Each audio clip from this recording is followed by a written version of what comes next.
Hi, and welcome to this live reading from Love Gaia, the Diary Directive by T.L. Clark, and this is presented by Itsy Bitsy Book Bits. Chapter 1. Aroha tugged at the long sleeves of her white robes, pulling them further over her wrists. Mum, explain to me again why we have to walk all that way outside to the diary house in the heat, she whined in the mild Kiwi accent of their race. Rolling her dark brown eyes and heaving a deep sigh, her mom repeated the words she'd uttered several times on the run-up to this momentous day. Sweetheart, all will become clear once you have begun this journey. Your brief suffering is nothing compared to that of our ancestors. It is our way of honoring their journey. Checking her daughter's white gloves were well tucked under her sleeves so no skin was bared to the harsh midday sun, she took a step back. Oh, my darling, you are so grown up, she said, wiping a tear away. Now that Aroha was judged to have reached maturity, she was worthy of receiving the full details of their past. It was an edict passed down through the generations lest they forget the mistakes of their ancestors. The large circular white sun hat kept the girl's face shaded. Her long black hair was coiled on top of her head, hidden from view. The high neck of the hemp robes ensured maximum UV protection was achieved. Despite having brown skin, Aroha was not immune to the harsh rays. 3 knocks rapped on their door. It is time, her mom announced as if Aroha had not heard the signal herself. With a quick hug, she ushered her daughter out the door where she joined a line of similarly attired boys and girls, all ready to attend today's lesson.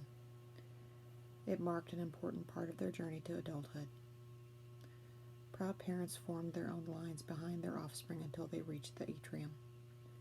Sobbing and cheering could be heard in equal measure, along with clapping and chatting, as the young adults congregated.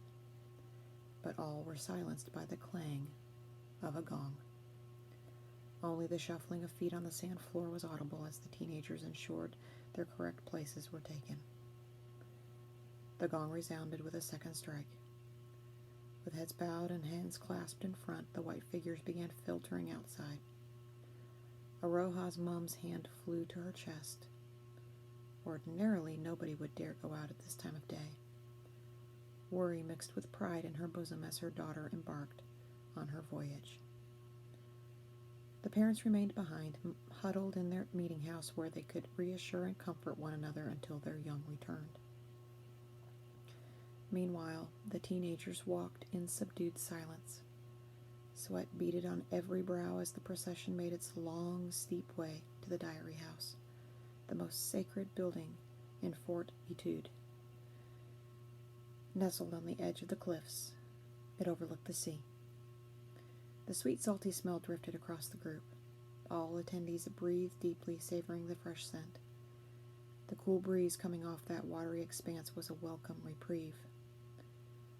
The reading mistress, Rongo, led them into the reading house, her peach skin barely visible underneath her own robes.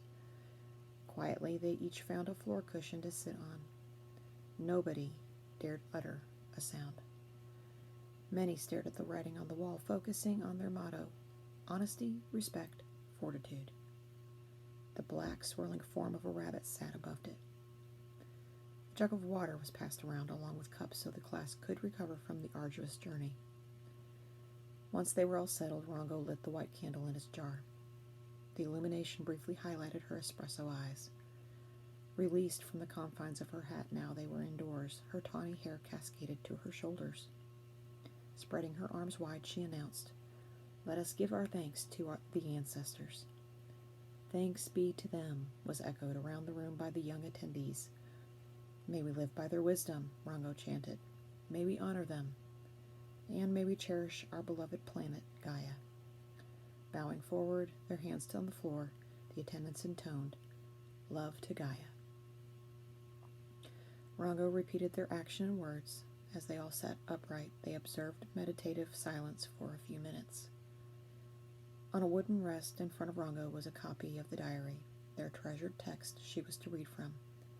A rabbit was depicted on the closed cover. Looking up at the eager faces, she stated, "We are here today to begin the lessons of our truth. You have been declared ready to hear our history so you may better build our future." "We will listen," they chanted. Reverently, Rongo turned to the first page and began to read out loud. "This book belongs to Dr. Rachel Rose. I belong to the Diary Directive, a group formed at the emergency meeting in South Africa, 2069, to record the truth of this situation. We each pledge to be honest and record matters of importance as they occur in our own notebooks. What may yet be, we can only guess, but all of this we are certain. This is all our fault. Humans are about to destroy the world, and they are already lying about it. This is why we agreed to record our lives, however long or short they may be. My wish for you, whoever you are, is this: that you contain honesty in your heart, respect in every thought and action, and fortitude to see you through." Entry 1, 12th of March, 2069. I was flown here from Liverpool, England, to somewhere in South Africa to attend a crisis council. Informed only that my expert medical opinion was urgently required, I was driven to the airport without being permitted to explain my departure to my family. My trust is in a government agent who remained at my house and said she would relay all relevant information, but as time was of the essence, I was to leave there and then. Having watched enough spy films in my youth, I would be foolish to trust these people, but they accepted no questions or opposition. I was all but frog-marched at gunpoint. Suspecting they concealed weapons under their suits, I thought it best not to argue, yet feared for my life. Please let my husband and children be safe. Tears fall as I write this now. I didn't even say goodbye. I must carry on. This is now my solemn duty. I arrived here with many other doctors, nurses, consultants, and surgeons from all over the globe.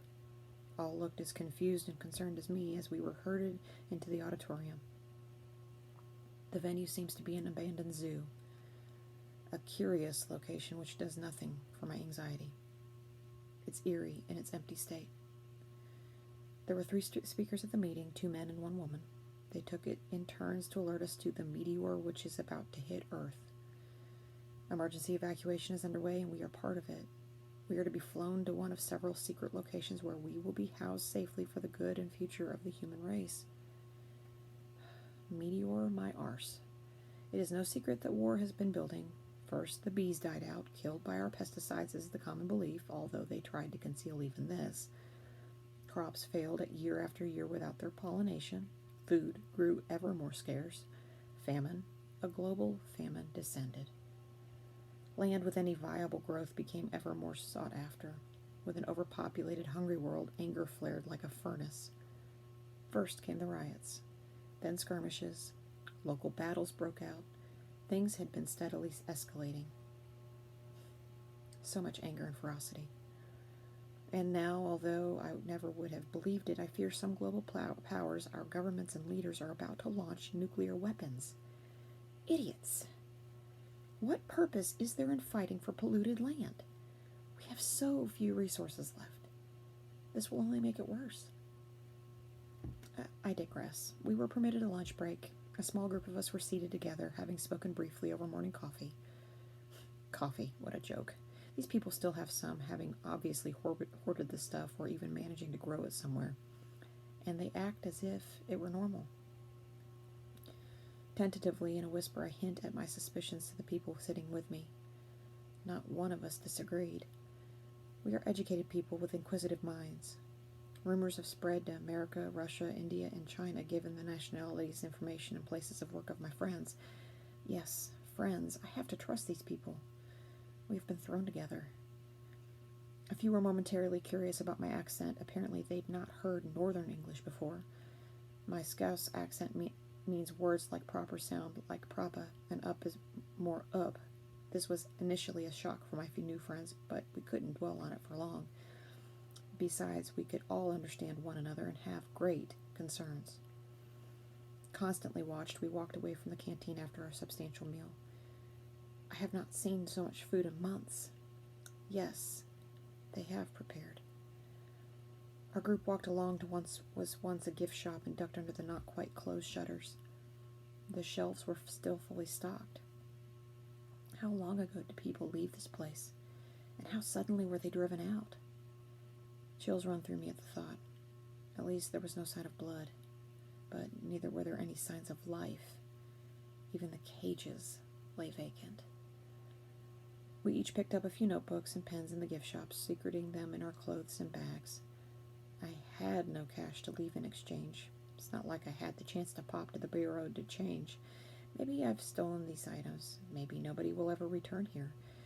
If so, is that still theft? Moral dilemmas aside, we thought it funny how mine have a rabbit on the front and the nurse from China chose ones with pandas. I don't wish to detail too much for fear of getting them into trouble if this diary is ever discovered. We walked out, empty water bottles in our arms, trying to throw the military security off the scent. It worked. The officers we soon encountered told us to put the bottles down. We put up an argument that they may prove useful, but they were adamant that everything we need will be provided. Making a show of being disappointed, we begrudgingly put the bottles on the floor. Fortunately, everyone was called back into the auditorium, so we were hurried along without being searched. The speakers then told us we were to be issued with medical kits to take with us and then directed to planes. In order to be ready to hit the ground running, we were immediately to change into the scrubs provided. In shock, we were filed into queues, accepting the items with open arms. They must have been expecting their meteor at any moment. Feigning a loo break, I took my new belongings into the toilet. Ripping open the bottom of my newly issued bag, I quickly shoved the stolen books and pens inside, careful to time my actions with loo flushes from the other cubicles. My mobile phone had already been taken from me as soon as I got in the car at home, otherwise that would have been gone in too. Following the crowds, I went into the female changing area and complied. There have been too many occurrences of this type of behavior in history where people do not return.